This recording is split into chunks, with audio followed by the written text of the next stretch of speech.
Yo,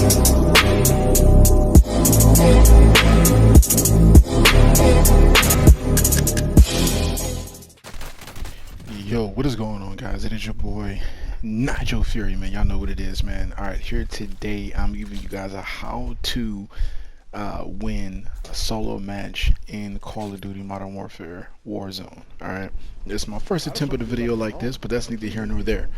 So in certain segments of the video, I will be giving you guys tips and tricks which have allowed me to get my wins solo in Warzone, and then you guys just comment down below, tell me what you guys think. If you guys enjoyed this video, let me know, and we will make another solo Warzone video, give you guys some more tips, and or we could do it with trios or squads as well. So just comment down below, let me know you guys' thoughts on the tips that I give, if you guys have any, and we'll just go from there, man. So without further ado, here we go. And I don't like forcing out content. Like, I just needed to take a break today, so that's why it was a half a day. So the first and most important thing I want to get out is, when you're playing solos, you want to drop somewhere where you're familiar. It doesn't always mean that you're going to get the same loadouts. It doesn't mean that, you know, the boxes are going to be in the same places. Well, for the most part, they usually are. But doesn't mean you're always going to get, like, okay, let's put it this way, you're going to get the guaranteed weapon that you want most times. So when you're playing solo, drop somewhere that you're familiar, and at least you know where, you know, certain things spawn, if that makes sense. And then that way you can kind of get a grasp quicker than some of the other players in the lobby. That's the first and foremost thing that I wanted to put out there. Second tip is going to be, always when you loot, like you see here, I landed on the box and I laid down. I'm gonna make sure I stayed out of view for a quick second, make sure I looted my area the best that I could. You know, I'm listening, hearing what's going on around me, and always pay attention to the map, because a lot of people in the beginning, when you land in a hot area, they love to start shooting at each other. You know, they're popping off, and really pay attention to those red dots and how they are around you and how close they are to you. As you can see, that's what I'm doing here. And then yeah, it gets a little crazy. So just remember those two things so far, and I'll be back again with some more tips.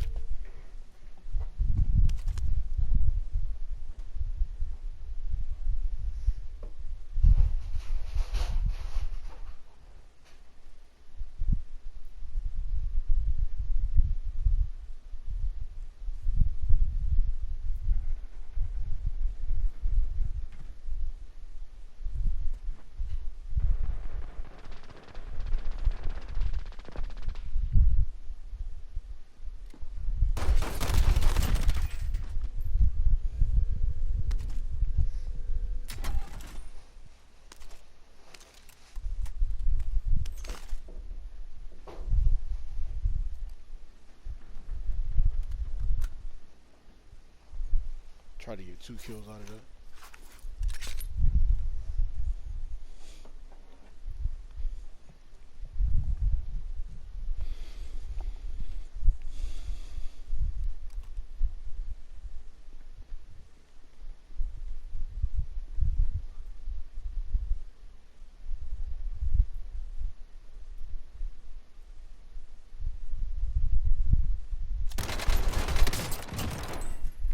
Okay. Another very important thing, tip that I wanted to point out, as you can see, when I was sitting on top of the tower, I saw one person go in the building, the other guy flew in right after him. And most times, sometimes in this game, because of this update, you can't hear when people are coming after you, or they're crouch walking maybe, or they're flying in, or whatever the case may be. The Call of Duty guys really have to be on your side in that situation. But as you can see, I went in, I got the kill, and then I sat up top because I had this funny feeling that there has to be at least one more person in this area, and I know they heard those gunfights transpire, so they're gonna come and take a peek, even if they're sitting across from me in the other bunker, or they could be outside laying down, or they could be crouched, whatever the case may be. Because I stayed in the building and I looted, and then I went upstairs and stood in the corner for a minute, that gave the guy the indication that, hey, you know what, maybe whoever was here, maybe they left, or maybe they both died, and I can come in and loot. And with that security, he ultimately met, you know, the end of his match. So that's always a good way to think of that when you guys get into gunfights. Always just stay for a second. Um, listen around you. Try to remember how many dots you saw in that area, who got eliminated, and so on and so forth.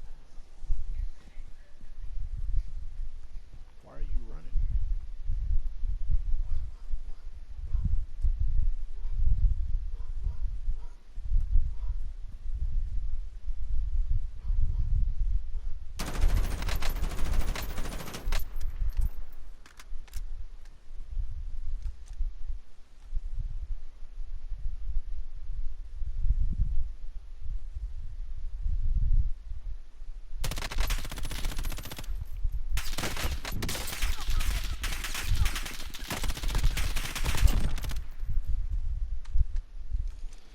All right. Uh, Number four. I believe we're on number four. Number four, number five. Tip is one: don't ever challenge a gunfight. Like I just did on my behalf. That was me getting a little too cocky because I'm on the decline of that side of the hill, and he was on the top.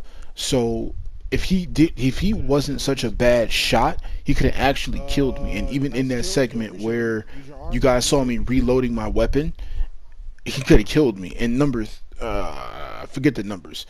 Uh, the another thing that I want to point out that I made a mistake on is the fact that I did not shoot him with the suppressed weapon first. Suppressed weapons have better accuracy because there's not really that much muzzle flash because of the suppression. All right.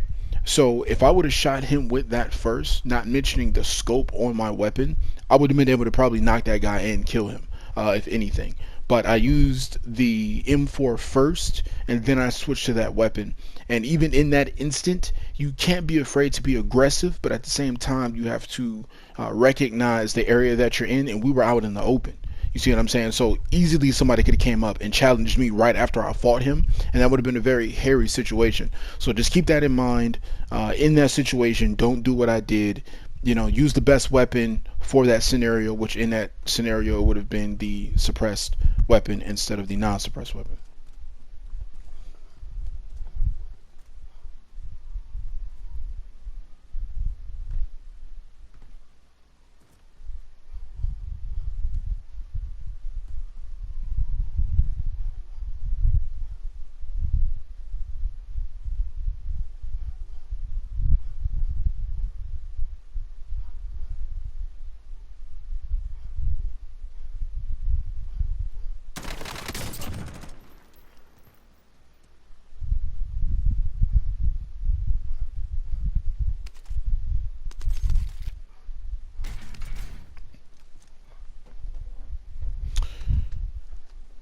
All right, here you guys was able to see that I was able to get that kill. Um, the reason why that kill was able to happen and everything fell into place like it was supposed to was not only was I aggressive, but I was also passive as well, which means I ran my enemy down, but I knew when to fall back. And that's a very, very important thing because what I still don't understand even today is why he felt that he needed to crouch behind that wall and then peek behind him like that. I don't know if he knew I was behind him. Maybe he had a heartbeat sensor. I'm not sure. I don't remember seeing one. I don't see one right there on the ground. I don't know.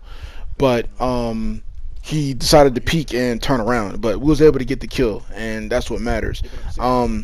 But it's a very, very important thing to know when to be passive and when to be aggressive, and then it's very important to know when to put those two things together, and it'll be enable you to get the kill.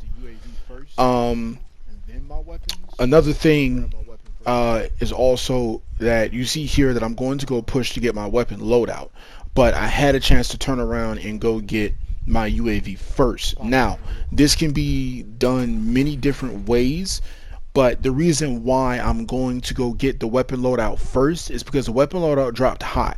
I believe when I run up the hill, you're going to see one more loadout with it, or maybe two more, which means that there's people around me within 200 meters of where I am exactly. If you guys don't know that, that's also a helpful tip. If you want to know how many people are in your area, then watch the loadouts when they drop, and then you'll know how many people are in your area. So I only have one more person that's in my area because you see the loadout drop to my right. But the reason why I run and go get this first is because normally when a loadout drops, it drops 200 meters away from you, correct? So it's smarter for me to hurry up and run up there. I felt like it was smarter for me to hurry up and run up there and grab my loadout and get my weapons, and then come back over here and get the UAV, because then I'm already set. I have my weapons. There's no reason to be out in the open anymore. I can grab my UAV, and then I can set out to do what I need to do. Now, some might argue that you could actually play that the opposite way. Go grab the UAV first and then go up there. But what if you have, you know, one or more people, you know, converging on the area that you're in, and then you're only stuck with, you know, the basic weapons from the beginning? Not saying they're not good, but we all feel comfortable when we have our weapon loadouts. We'll just start collecting money because I need to buy more UAVs. I need to double up.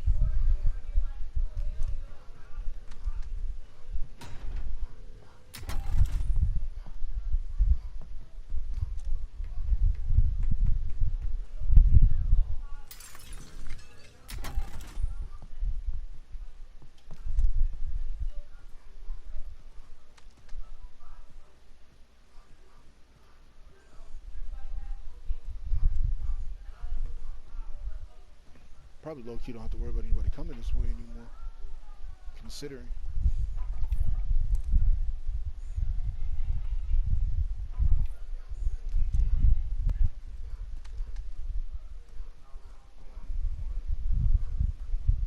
Oh, the storm is coming. Oh my god. Got a dude to my far right. 5 kills, I believe. Okay.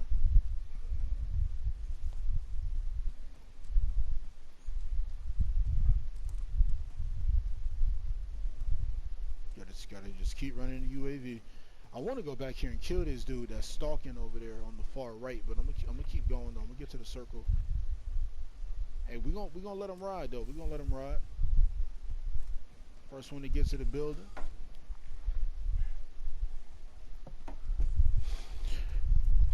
All right. Wait, what's so funny, Extreme? Now, here's where things get really tricky. I know that there's a guy on my far right, but I choose to get the high ground rather than turn around and go chase him. And the reason why I do this is for a lot of reasons, actually. One, I can go challenge this guy and possibly kill him, or he could possibly kill me. But let's say that this fight takes a little longer than I want it to take, and then I have to go against the storm, and say I get stuck in the storm with my gas mask, and it's just a whole bad situation. You know, God forbid I have to fight somebody else and fight my way out of the storm. That's always a worst scenario, is to fight with your back to the storm and you don't have the advantage. I hate fighting with my back to the storm and somebody's in front of me fighting me, because you constantly have to worry about moving forward and protecting yourself as well. So that's why you see that I say that I let that man go, and that I'm going to go ahead and, you know, run to the building first, you know, preferably get the high ground, and then I'll be able to scope out and fill out the area, and then I can work it out in my advantage. So that's the reason why we did that.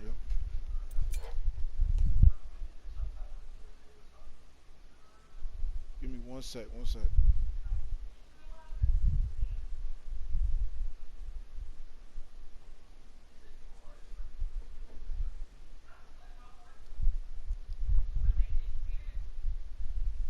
All right. Gonna wait till the storm closes real quick. See what the map looking like.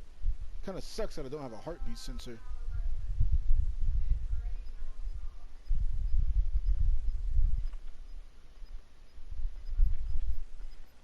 Got 4 kills. 4.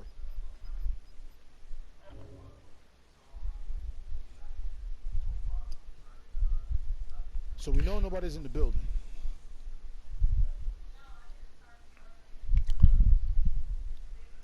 Now, you guys can see, I'm not really sure how far away the individual was once I got to the first building that was behind me. I'm not really sure where he was, or, you know, what his direction is from me or whatever. I'm not really sure, but what I do know is it was smart for me to get on top of that building. I felt that I sat there too long, but also at the same time it helped me out to be able to see the circle rotation and where the next circle was going to be, and maybe, just maybe, I might be ahead of everybody else in getting to the circle, because I feel like a lot of people in solos move really slow. So if you're in the circle, you already have, you know, the win in a bag, so to speak, because you're already ahead of everybody else. Everybody else likes to sit around the outside of the circle and camp it, so on and so forth, like you see that I did in that situation. But that's because I knew that there was somebody in my general area. But normally it is very smart to get to the circle as soon as possible.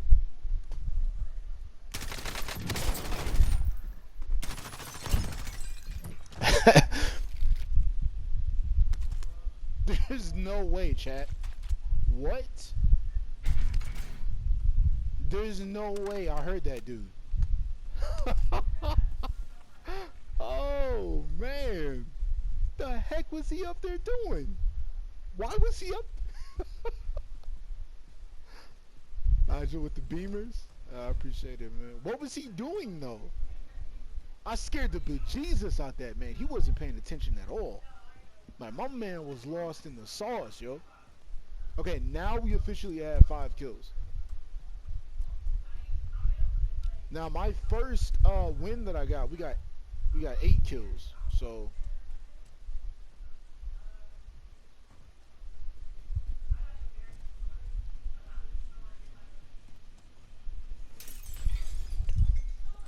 okay. So as you guys can see there, that I just talked about previously about people camping the circle, even though I don't think that that's what he was doing. I don't think that guy was camping circle. It looked like he was just upstairs in a room dancing around in a circle. I don't know, minding his own business. But those are things that you have to watch out for. Luckily for me, I do have a very good pair of headphones, which allows me to be able to hear people's footsteps, like even like the slightest like footstep. So you know that is truly a blessing. And I was able to hear him, and I was able to go up there, you know, and finish the kill and get the kill. But for those of you, you know, that don't, or you don't have a way to like really, you know, hear like what's going on, I highly recommend, you don't have to run around and check every single building, but when the circle starts getting smaller, when the numbers of the people start getting smaller, that's when people are really going to start, you know, hunkering down, hiding in corners, houses, you know, bushes, you know, whatever the case may be. They'll do whatever they got to do to win and to take you by surprise. So it's always good to stay on your toes and to remember that, you know, if you don't remember anything else from this video, please remember that people will hide out the smaller the circle gets.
All right. So as we talked about earlier, camping out a spot for a few seconds, a minute or something like that, always comes in clutch. You know, you see I was able to get there, scoped the area out for a quick second, went in, bought the things that I needed to buy, and then when we called in the UAV, it did not show that anybody was near me, which means that this gentleman or woman could have had Ghost on. So they were able to sneak up here in this building, and they were going to camp out the buy station. But luckily for me, I was thinking ahead, and I was already there on the buy station, and I had the suppressor on my weapon, and my aim is pretty good, so I was able to go ahead and get that headshot and finish his character off and get that kill. So that's another thing that you guys have to look out for. I run into that a lot when I'm playing squads and trios, is people love camping out the buy station close to the end of the game because they know that people want to come in and get those last, items, maybe some shields, maybe UAV, maybe a cluster strike, whatever they can, to get that upper advantage at the end of the game. So be sure to be on the lookout for that. That is one of the most important things, is that these people love camping on buy stations close to the end of the game. So if you're by a buy station, please, by all means, wait an extra few seconds after you buy your items, or wait a minute, and I promise you that you'll more than likely maybe get a kill or two, because leaving loot out in the open really inspires people to come and grab that loot. That's another thing. I know a lot of people used to do that in Fortnite. Don't be afraid to leave some loot out in the open. Only grab what you need, and then go ahead and wait a second, see what somebody does. It really helps out a lot. Yo, that's not good for me. That's not good for business. Actually, wait a minute.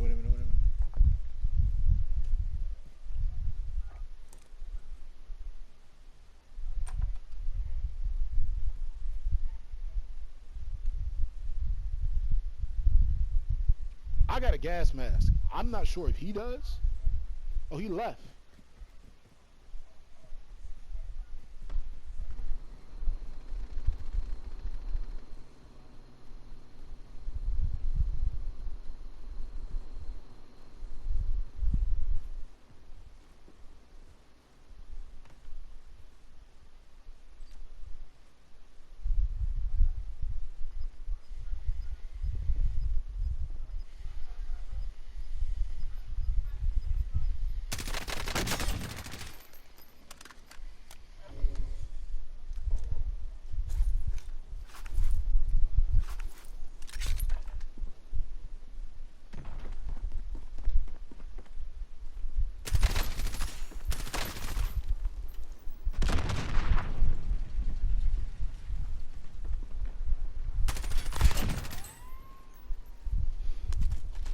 Okay, and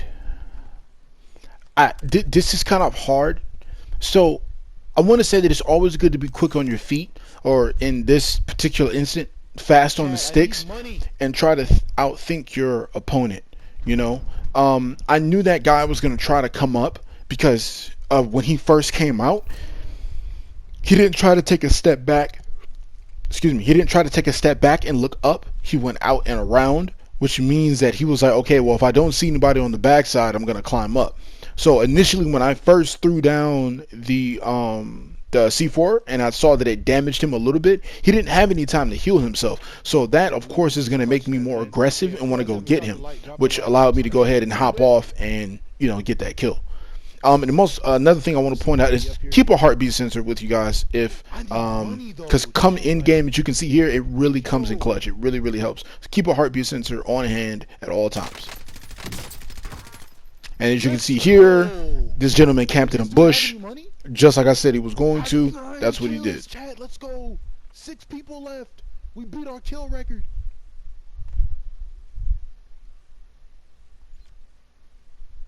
Is he gonna come up though? Yo, if this guy comes up the steps, dude. And without further ado, but I gotta move, I gotta rotate. I'm gonna let you guys enjoy the rest of the game. Thank you guys so much. Please don't forget to drop a like and subscribe.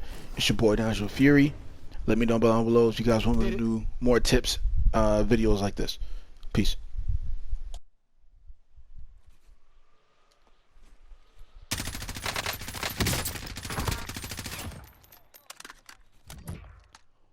Oh my god. 10 kills. Come on, dude.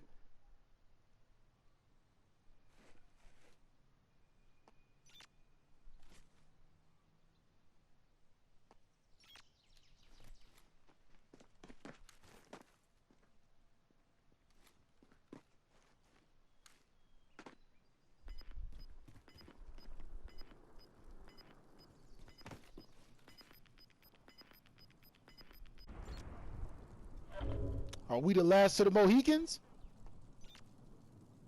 Yo, and think about it. I'm good.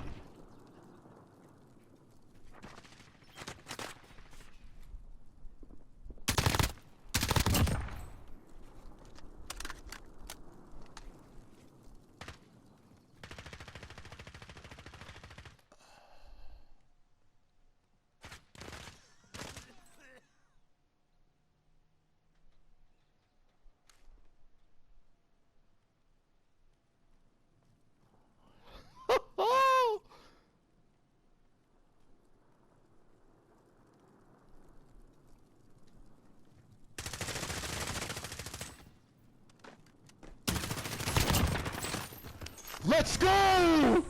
Let's go! Oh my god! Oh man! Wow! Let's go! GG's in the chat, y'all. Second solo win, baby! Oh my god! Holy crap, my heart is beating so fast right now. Oh man, what a dub. What a dub. Wow, man. Yo, if you guys have not dropped a like already, man, don't forget to drop a like and subscribe. Dude, I'm literally shaking, man. Whenever I get to the end, I start shaking so much, man. Oh my god. And I always clutch it when we have a lot of people in the stream, man. Let's just sit here for a minute. 11 kills, man. Over 2,000 damage alone by myself, man. Let's go, dude. Yo, GG's. Yo, appreciate you guys, man. What a win. Holy crap. Wow. And then the way that we jumped down off the top of the roof, oh man, I didn't know what to do in that situation. I heard him kill the other guy. I knew he was going to go for the loot. He didn't know that I was sitting up top. Hey man, we got the dub, man. Let's go. Yo, you wanted me to upload a video so bad, Rick. Oh my god.